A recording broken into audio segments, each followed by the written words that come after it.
नीले नए घोड़ेवा चित कबरे बछड़वा ठाढ़े भाए मड़वा के बीच जी।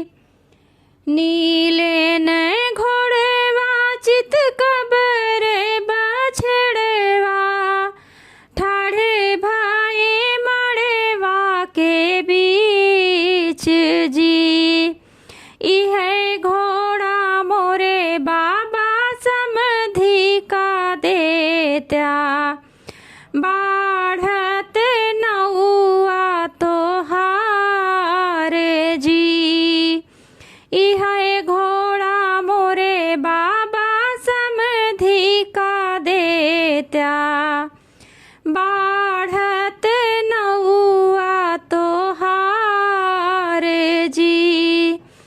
नीले नए घोड़वा चित कबरे बछड़वा ठाढ़े भाए मड़वा के बीच जी।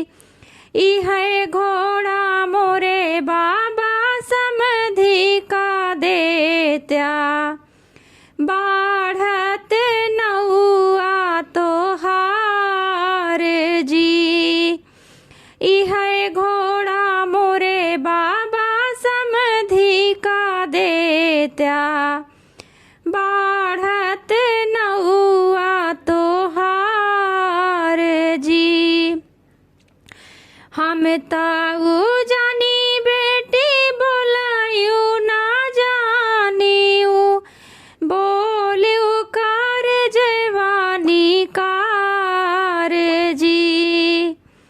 हम ताऊ जानी बेटी बोलियू ना जानियू बोलियू कार जवानी कार जी। यही घोड़ा पर मोरे दुलारू चालत हैं कैसे मैं समधि का देऊं जी। इह घोड़ा पर मोरे दुलारू चालत हैं कैसे मैं समधि का देऊं जी।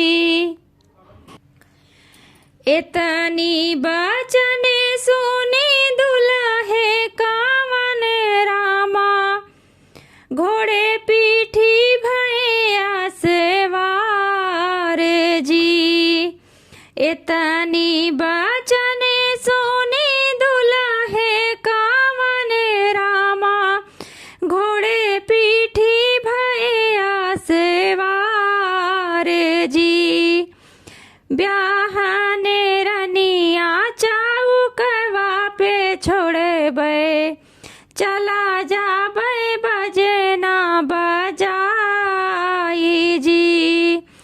ब्याहीन रनिया चौकवा पे छोड़बे चला जाबे बजना बजाई जी। भीतरा से निकरी है माता सुनैना सुना प्रभु विनती हमार जी। भीतरा से निकरी है माता सुनैना सुना प्रभु विनती हमार जी। चंदा सूरज जैसे बेटी संकल्पे घोड़वा के कवन बिसात जी। चंदा सूरज जैसे बेटी संकल्पे घोड़वा के कवन बिसात जी।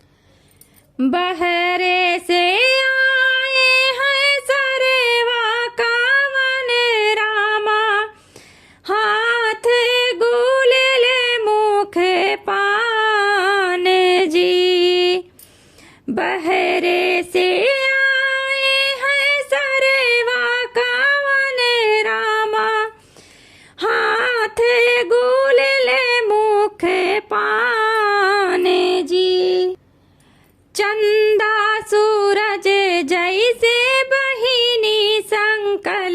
पे घोड़ेवा के कवन बिसात जी।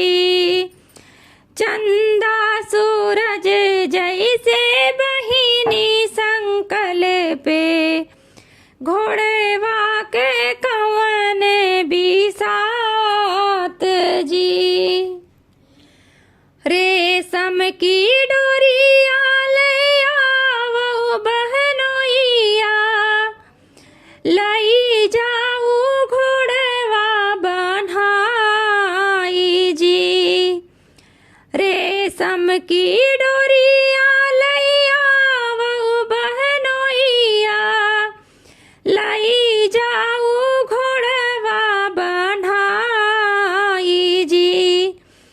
चंदा सूरज जैसे बहिनी संकल पे घोड़ेवा के कवन बिसात जी।